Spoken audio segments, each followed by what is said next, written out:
The great chamber of the Galactic Council stretched far into the darkness above, its walls made of living crystal that pulsed with soft blue light. Representatives from 100 different species sat in their designated sections, some breathing air, others floating in tanks of liquid, and a few existing as nothing more than clouds of intelligent gas contained in magnetic fields. This was the heart of galactic civilization, where the fate of worlds was decided with a vote or a wave of a tentacle. Ambassador Vextal of the Draconian Empire stood at the central speaking platform, his 7-foot frame covered in dark green scales that gleamed under the chamber lights. His yellow eyes swept across the assembled delegates with barely hidden contempt. The Draconians were one of the oldest and most powerful species in the known galaxy, and they had not achieved that status by being kind or gentle. They took what they wanted, and today, Vextal wanted to announce their next conquest. "Honored members of the Galactic Council," he began, his forked tongue flickering between his words. "The Draconian Empire wishes to formally declare our intention to bring the planet known as Earth under our protection and guidance." A murmur rippled through the chamber. Earth was a small world on the outer edge of the galaxy, barely worth noticing on most star maps. Its inhabitants had not yet developed faster than light travel, which meant they were classified as a primitive species with no rights under galactic law. "The creatures who inhabit this world call themselves humans," Vextal continued. "They are soft, weak beings who spend most of their time fighting among themselves over patches of dirt and imaginary lines on their maps. They have nuclear weapons, yes, but they point them at each other rather than at the stars. They are children playing with matches, and it is time for adults to take control." He paused for effect, letting his words sink in. "The third armada of our glorious empire will depart within 1 lunar cycle.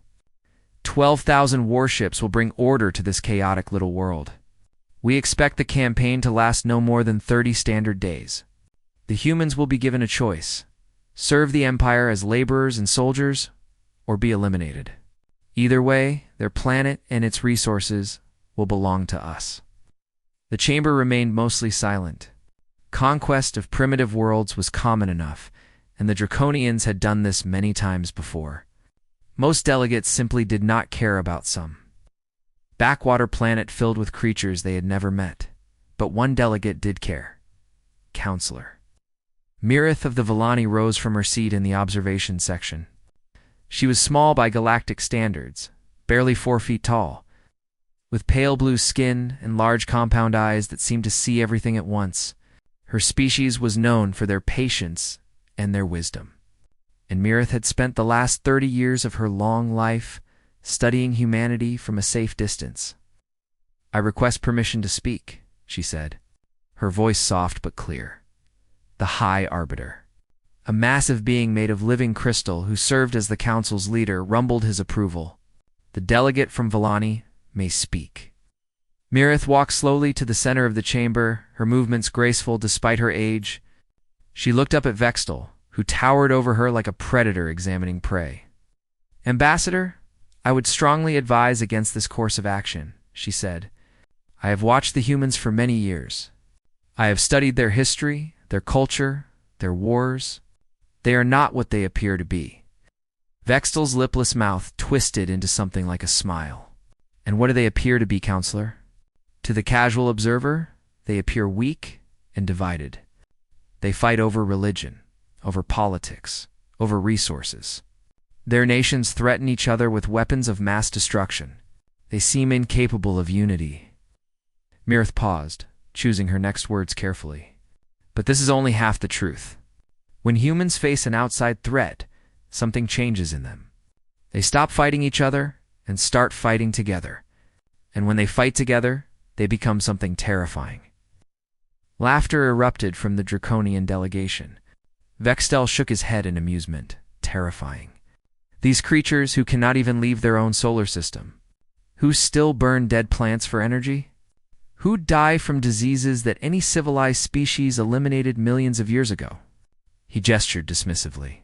"Counselor, I respect your years of service, but I think your studies have made you too close to your subjects.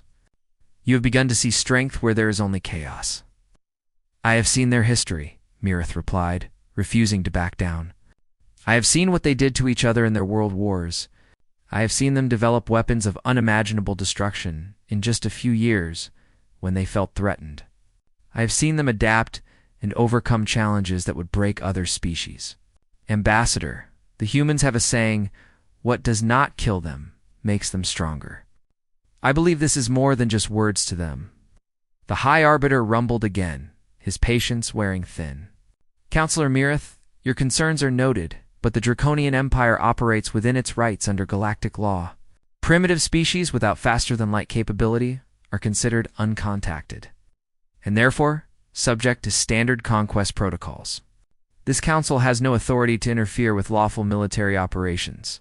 Mirith bowed her head slightly, accepting the ruling but not agreeing with it. Then I ask only this. Send observation drones to document the invasion. Whatever happens, the galaxy should have a record of it. A reasonable request, the High Arbiter agreed. 3 automated observation drones will be dispatched to follow the Armada at a safe distance. They will transmit their findings back to the Council archives. Bextol nodded, unconcerned. Let the whole galaxy watch as we add another world to our empire. It will serve as a reminder of draconian power. As the session ended and delegates began to leave, Mirith remained in her seat. Her compound eyes fixed on the star map that floated above the chamber. Earth was just a tiny blue dot on that map, barely visible among the millions of other worlds. But something about that little dot worried her in ways she could not fully explain. She had watched humans for 30 years. She had seen them at their worst, committing terrible acts against their own kind.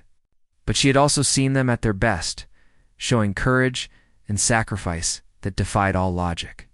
She had seen them pull together in times of crisis, setting aside their differences to face common enemies. And she had seen them win battles they should have lost, simply because they refused to accept defeat. The Draconians were powerful, yes. Their technology was advanced, their military was vast, and they had conquered dozens of worlds without significant losses. They had every reason to be confident, but Mirith had a feeling, deep in her bones, that this time would be different. This time they were not invading a world of farmers or miners or peaceful philosophers. They were invading a world of warriors, species that had spent its entire existence fighting and killing and surviving. Against all odds, she hoped she was wrong. She hoped the humans would simply surrender and accept their fate, as so many other species had done before them. It would mean slavery and suffering, but at least they would survive. But somehow, she knew that was not going to happen. Somehow, she knew that the Draconians were about to learn a lesson that would echo through galactic history for millennia to come, and she feared that lesson would be written in blood. Commander Lisa. Huang had been working at the Lunar Defense Station for 3 years, and in all that time, she had never seen anything like what was appearing on her screens. The station itself was buried deep beneath the surface of the moon, hidden from any telescope or satellite that might be watching from Earth. Officially, it did not exist. The governments of Earth had agreed decades ago to keep it secret, even from their own citizens. Lisa was a small woman with sharp eyes and steady hands. Exactly the kind of person you wanted monitoring the most advanced sensor array ever built by human hands. She had been drinking her 3rd cup of coffee that night, fighting off the boredom of another quiet shift when the first contact appeared on her screen. Then another. Then 10 more. Then 100.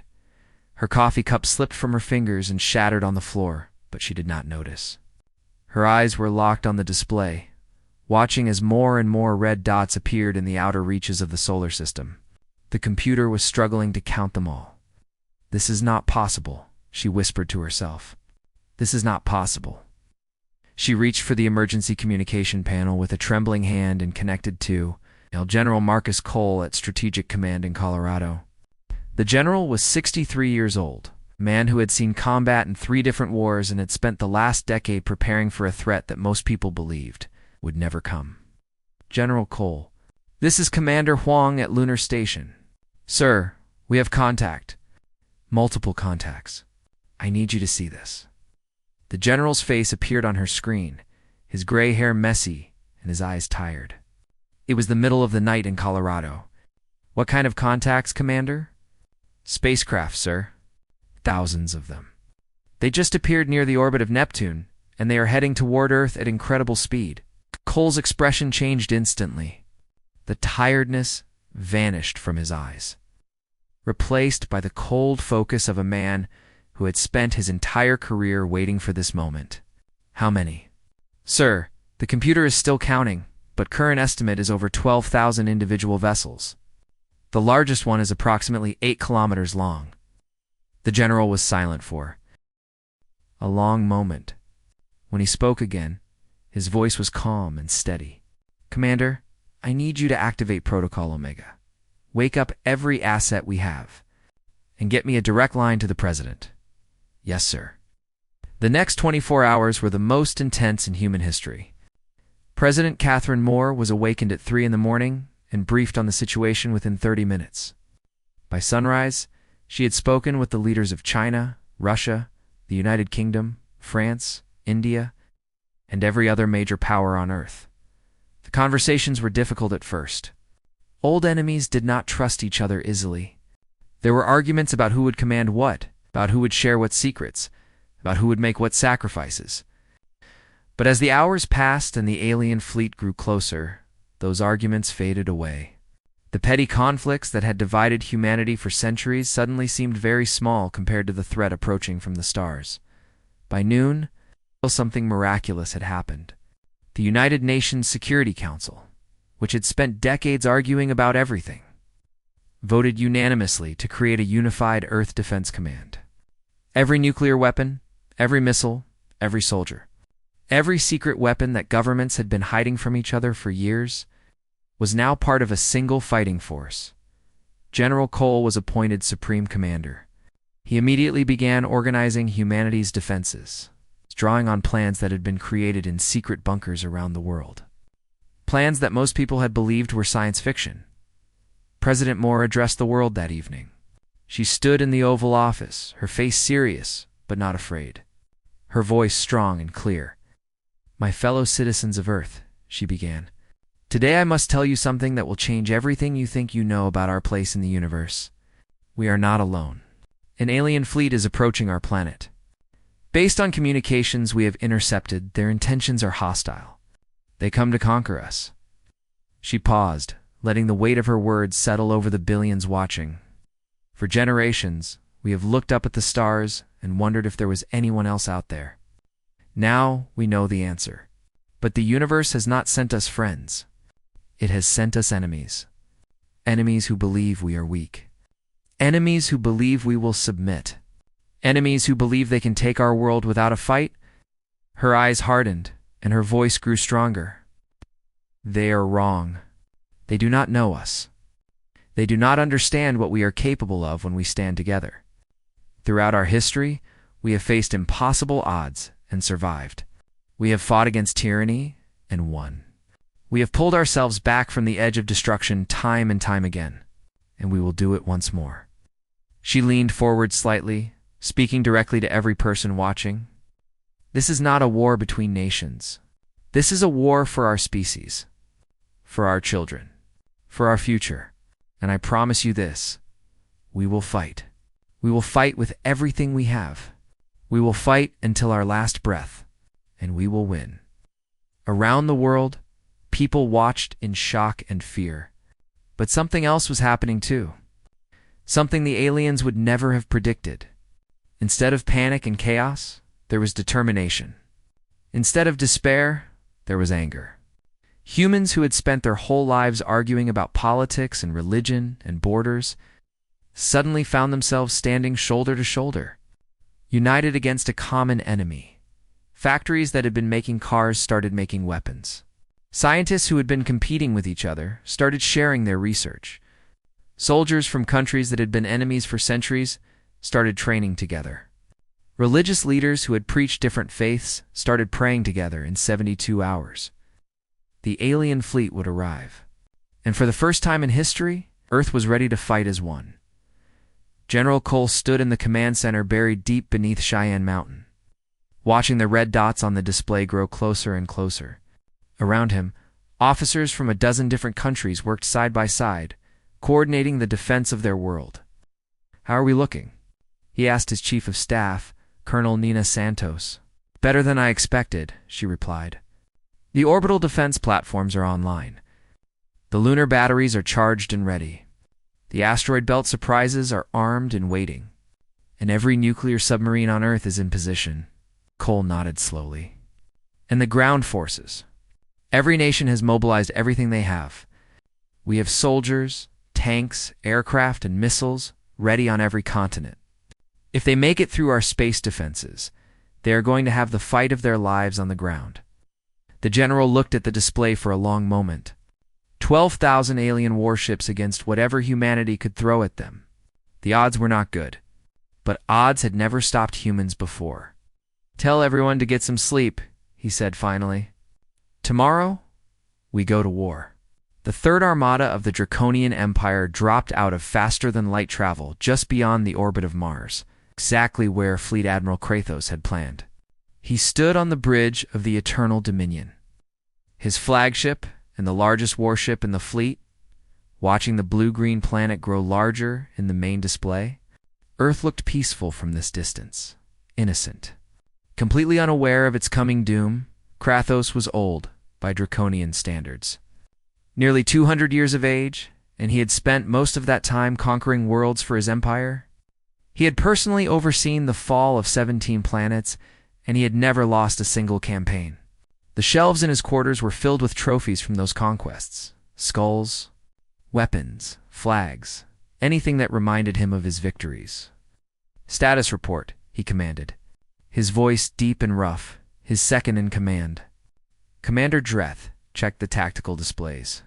"All ships have arrived safely, Admiral. The fleet is in standard attack formation. Weapons are charged and ready. Ground forces are prepared for deployment." "Excellent. Begin standard approach pattern. Launch reconnaissance wings to the third planet. I want a full scan of their defensive capabilities before we begin the bombardment." "Admiral," the communications officer interrupted. "We are detecting significant electromagnetic activity from the planet. Much more than our intelligence reports indicated." Kratos waved his clawed hand dismissively. "They're primitive communications. Radio waves, television signals, nothing more. They are probably panicking right now, trying to figure out what to do. Let them panic. It will make the conquest easier. Also, Admiral, our sensors are picking up metallic structures in orbit around their moon. They appear to be artificial. Debris from their failed space programs," Kratos decided. "The humans sent a few small rockets to their moon decades ago. I am sure the wreckage is still floating around up there. Ignore it and proceed with the attack." He turned to watch as the first wave of Draconian fighters launched from the fleet. 3,000 small fast attack crafts screamed toward Earth at incredible speed, their pilots eager for glory in combat. Behind them, the larger warships began their slower advance. "This will be over quickly," Kratos said confidently. "The humans have nothing that can threaten us." He was wrong. The first Draconian fighters were still millions of kilometers from Earth when they entered the asteroid belt. Most species would have seen only rocks drifting through empty space. The humans had seen something else, an opportunity. For 50 years. In complete secrecy, humanity had been preparing for this moment. While the public space programs launched satellites and rovers and sent astronauts on symbolic missions, the real work was happening in the shadows. Hidden among the asteroids, disguised as ordinary space rocks, were weapons platforms that represented the peak of human engineering, Commander. Lisa Huang watched from the lunar defense station as the first wave of enemy fighters entered the kill zone. Her finger hovered over the activation switch, waiting for the perfect moment. "All platforms report ready," her tactical officer announced. "Targets are in range." Lisa took a deep breath. This was it. The moment that would determine whether humanity lived or died. Fire. Across the asteroid belt, hidden platforms came to life. Railguns, powered by nuclear reactors, accelerated metal slugs to a significant fraction of the speed of light. At those velocities, even a small piece of metal carried the destructive force of a bomb. The slugs crossed the distance to the Draconian fighters in seconds. It's far too fast for any pilot to react or evade. The first 100 fighters simply ceased to exist, torn apart by impacts they never saw coming. Before the Draconians could understand what was happening, another volley hit them from above the orbital plane, fired from platforms they had not detected. Laser batteries hidden on captured asteroids added their fire to the chaos, burning through cockpits and engines. On the bridge of the Eternal Dominion, Kratos stared at his tactical display in disbelief. Red icons representing his fighters were disappearing faster than he could count. "What is happening?" he demanded. "Report." "Admiral, we are under attack," Commander Dreth shouted, his voice tinged with panic. "The humans have weapons platforms hidden throughout this system. They were disguised as asteroids. We never detected them." "How many?" Dreth worked his console frantically, trying to make sense of the chaos. "We have confirmed over 300 individual platforms, but new ones keep appearing." "Sir, they were waiting for us. They knew we were coming." Kratos gripped the arms of his command chair so hard that his claws left marks in the metal. This was impossible. The humans were supposed to be primitive. They were supposed to be helpless. They'd not supposed to have weapons that could threaten Draconian fighters? "Order the fleet forward," he commanded, his voice hard with anger. "Launch all remaining fighters. Destroy those platforms." "Admiral, our losses are already severe." "Perhaps we should. I gave you an order," Kratos roared. "We are the third armada of the Draconian Empire. We do not retreat from primitives. Now move." The Draconian fleet surged forward, fighters and warships alike pushing into the kill zone. The hidden platforms continued their deadly work, but there were simply too many targets. For every Draconian ship destroyed, 10 more took its place. Slowly, painfully, the Armada fought its way through the asteroid belt, but the asteroids were only the first line of defense. As the Draconians approached Mars, encountered the second line, ships. Dozens of human vessels that had been hiding behind the red planet emerged to meet them. These were not the clumsy rockets of past generations. These were warships, built in secret shipyards on the dark side of the moon, armed with weapons that humanity had never revealed to the world. Admiral watched the battle from his command center on Earth, receiving updates from Commander Huang and other commanders scattered throughout the solar system. The situation was desperate, but not hopeless. "How are we doing?" he asked. "Better than expected, sir," Colonel Santos replied. "We have destroyed approximately 2,000 enemy vessels so far. Our losses are significant, but acceptable. The asteroid platforms performed beyond our projections." "And the Mars fleet. Engaging now?" "Captain Rodriguez reports heavy resistance, but says his ships are holding their own." Cole nodded, but his expression remained grim. 2,000 enemy ships destroyed was impressive, but there were still 10,000 more coming, and they were running out of tricks. "Tell Rodriguez to fall back to the lunar defense line when his ammunition runs low. We need to preserve as many ships as possible for the final defense." "Yes, sir." The battle raged for hours. Human ships and Draconian ships tore each other apart in the darkness between worlds. Railguns and lasers and missiles filled the void with death and destruction. Thousands died on both sides, their bodies drifting forever in the cold silence of space. By the time the Draconian fleet reached Earth orbit, they had lost nearly half their ships. But 5,000 warships was still an overwhelming force, more than enough to conquer a single planet. Or so they believed. Kratos looked at his reduced fleet and felt something he had not felt in nearly a century of warfare: uncertainty. The humans had fought far harder than he had expected. They had weapons he had not anticipated. They had courage he had not predicted. But he was still Kratos, conqueror of 17 worlds. He would not be defeated by primitives. "Begin orbital bombardment," he ordered. "Burn their cities. Break their will to fight. And prepare the ground forces for invasion. If they want a war, we will give them one." The bombardment began at dawn, and the real nightmare was just beginning. The first kinetic strikes hit at exactly 3:47 in the morning. Greenwich Mean Time. Draconian warships in orbit released tungsten rods the size of telephone poles, letting gravity do the work that bombs and missiles did on other worlds.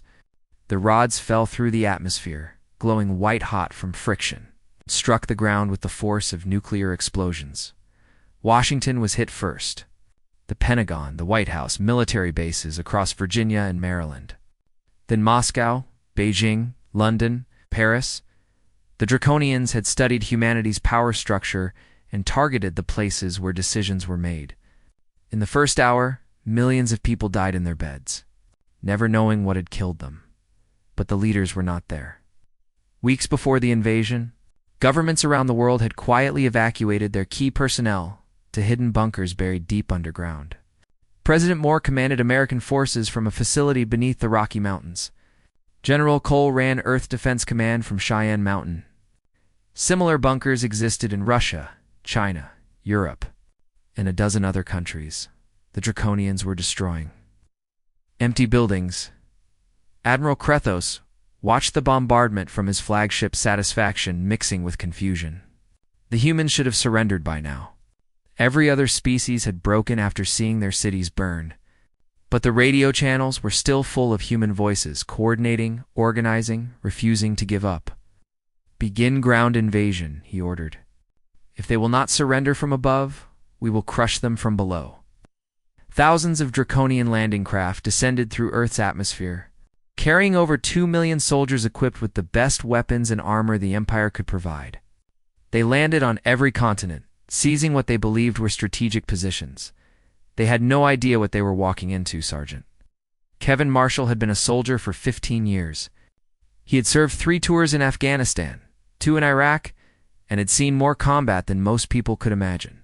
When the aliens came, he was stationed at Fort Hood in Texas, and he had spent the last 3 days preparing his squad for what he knew was coming. "Listen up," he told his people as the enemy landing craft darkened the sky above. "These things are big, and they have better weapons than us. But they have never fought humans before. They do not know how we think. They do not know what we are willing to do, and that is our advantage." His squad consisted of 12 soldiers, a mix of veterans and newcomers. Private Sophia Reyes, a 22-year-old from California who had joined the Army to pay for college. Corporal Tony Garcia, a former gang member from Chicago who had found purpose in military service. Sergeant Maria Ortiz, a mother of 2 who had left her children with her parents and gone to war. They were ordinary people in extraordinary circumstances, and they were terrified. But they were also angry. "We are not going to fight them head-on," Kevin continued. "That would be stupid. Instead, we are going to fight them the way our ancestors fought. Ambushes, traps, hit and run. We hurt them, then we disappear. We make them afraid to turn every corner, afraid to enter every building. We make this planet a nightmare for them." Draconians expected Earth to fall quickly. They expected the humans to form neat battle lines that could be crushed with superior firepower. They expected surrender once the situation became hopeless. What they found instead was chaos. In the ruins of Chicago, Kevin and his squad set their first ambush. A Draconian patrol of 20 soldiers was moving through the streets, their weapons ready, their eyes scanning for threats. They looked confident, invincible, completely unaware that death was watching from the shadows. "Wait for it," Kevin whispered. "Let them get closer." The Draconians passed a burned-out bus that Tony had rigged with explosives the night before. When the last soldier was in position, Kev gave the signal. The explosion tore through the patrol like a hammer through glass. Bodies flew through the air. Screams echoed off the ruined buildings before the survivors could react. Kevin's squad opened fire from 3 different positions, catching them in a crossfire that left no room for escape. 30 seconds later, it was over. 20 Draconian soldiers lay dead in the street, and Kevin's squad was already disappearing into the rubble. Similar scenes played out across the planet. In the jungles of Vietnam, soldiers who had inherited their grandparents' knowledge of guerrilla warfare turned the dense forests into killing grounds. In the mountains of Afghanistan, fighters who had been battling each other for decades suddenly found common cause against a greater enemy. In the deserts of Africa, in the cities of Europe, in the suburbs of America, humans refused to stop fighting. The Draconians had expected to face armies. Instead, they faced everyone. Meanwhile, in orbit, the real counterattack was beginning. General Cole had been saving his best weapons for this moment. As the Draconian ships focused on the ground invasion, submarines around the world surfaced and launched their missiles. Not nuclear weapons aimed at cities, as the Draconians expected, but something much worse aimed at them. For decades, scientists had been working on weapons specifically designed to kill alien spacecraft. Enhanced radiation devices that could penetrate energy shields, shaped nuclear charges that focused their destructive power in specific directions, missiles that could track and pursue their targets through the vacuum of space. Lisa Wong coordinated the launch from her position on the moon. Watching as hundreds of missiles rose from Earth's oceans and climbed toward the enemy fleet, Admiral, incoming projectiles from the planet's surface, Commander Dreth shouted aboard the Eternal Dominion. Nuclear signatures detected. Kratos actually laughed. Nuclear weapons? Against our shields? Let them waste their primitive bombs. Our ships can withstand 100 such impacts. But these were not primitive bombs. These were weapons built specifically to kill Draconian warships. Designed using data gathered from decades of secret observation, the first missile struck a Draconian cruiser amidships. Instead of exploding harmlessly against the shield, it punched through like a knife through paper, releasing its enhanced radiation payload inside the ship. Every Draconian aboard died in seconds, their bodies cooked by invisible fire. 300 ships died in the first volley, then another 200 in the second. The humans kept firing, launching everything they had. Turning the sky into a storm of nuclear fire, Kratos watched in horror as his fleet disintegrated around him. This is impossible. These are primitives. How do they have weapons like this? But there was no time for answers. The Eternal Dominion shuddered as a missile struck its engine section. Alarms screamed throughout the ship. Fire suppression systems activated too slowly. The mighty flagship pride of the Draconian Navy began to die. Abandon ship, Dreth screamed. All hands, abandon ship. But there was nowhere to go. Human fighters launched from hidden bases around the solar system were hunting down escape pods and destroying them one by one. The hunters had become the hunted. On the ground, the Draconian soldiers fought with growing desperation. They had been told this would be easy. They had been told the humans would break. Instead, they found themselves trapped in a nightmare, attacked from every direction by an enemy that seemed to be everywhere and nowhere at once. Tony Garcia died holding a bridge in Chicago, giving his squad time to escape.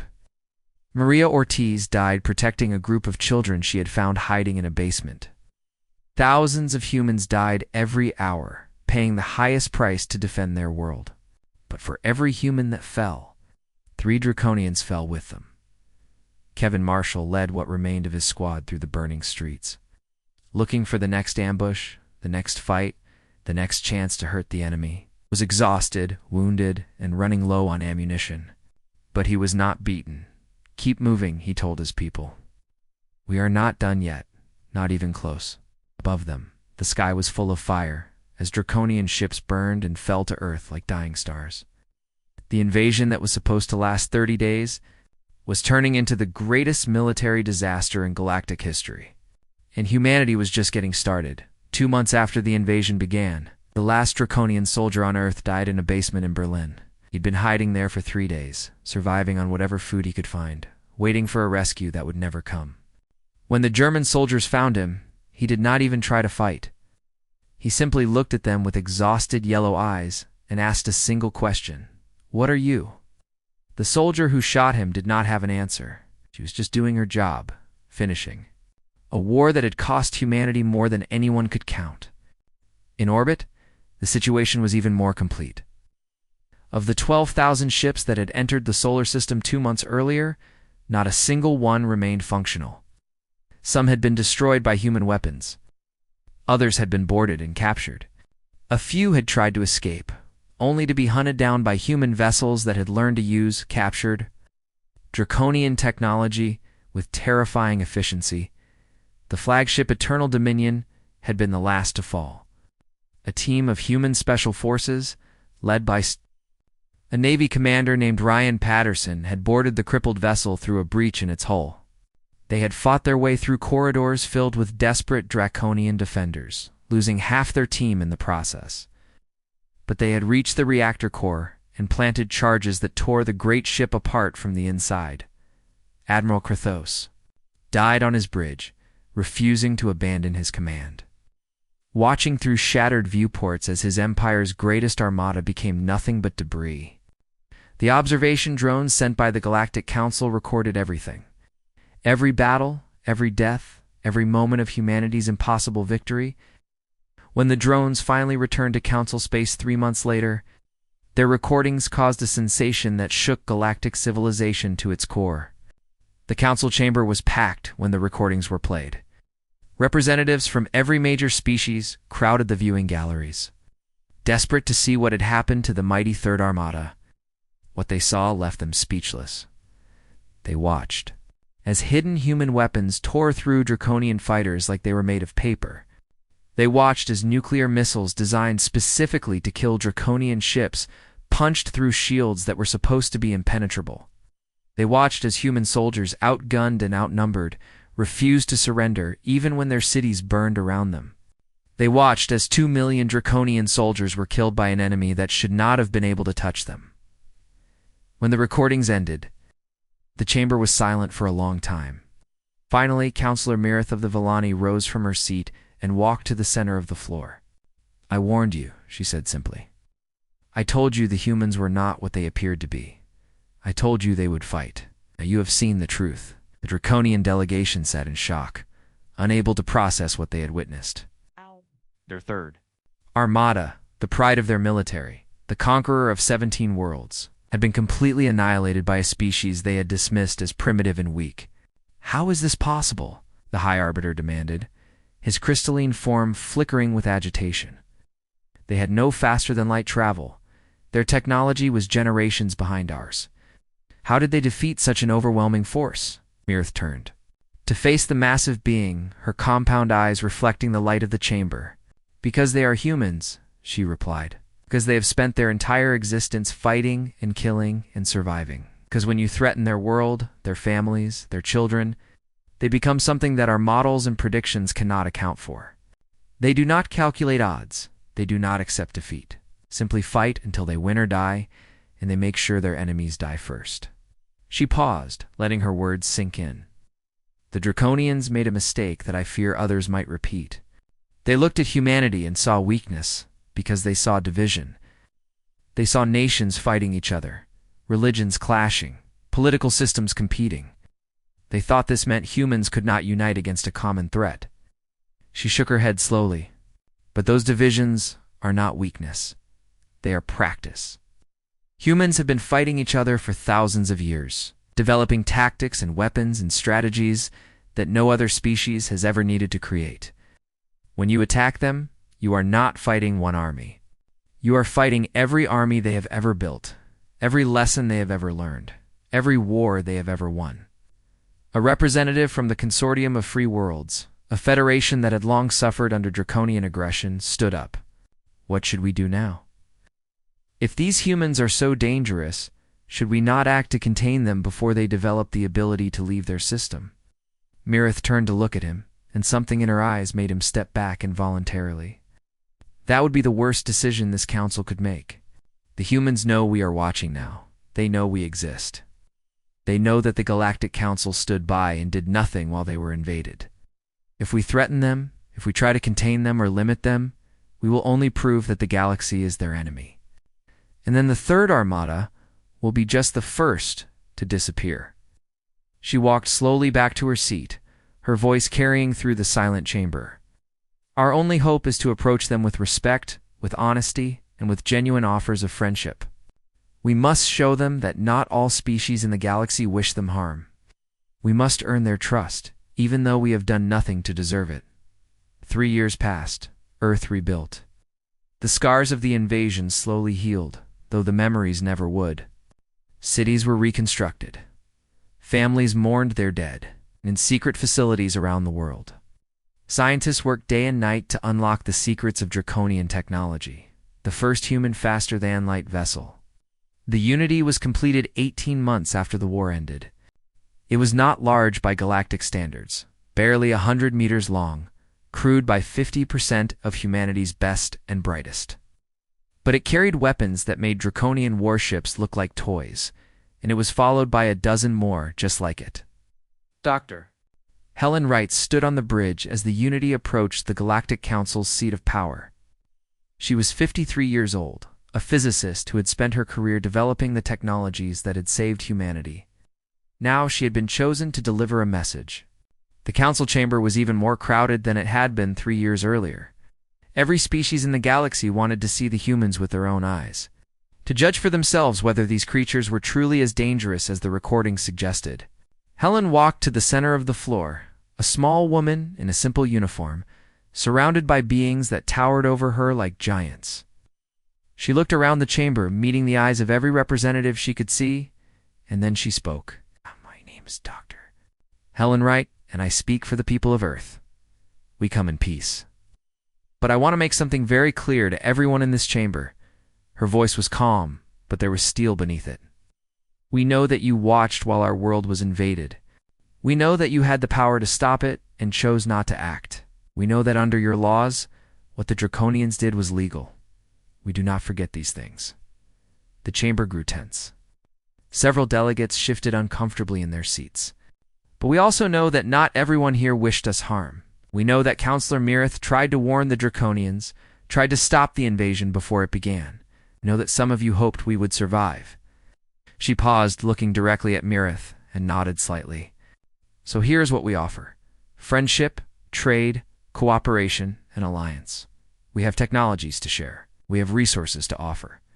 We have warriors willing to stand beside anyone who treats us with respect." Her expression hardened. "But understand this: we are no longer primitive. We are no longer isolated. We will never, ever be conquered. Threaten our world again. And what happened to the Draconians will seem merciful by comparison. We did not start that war, but we finished it. And we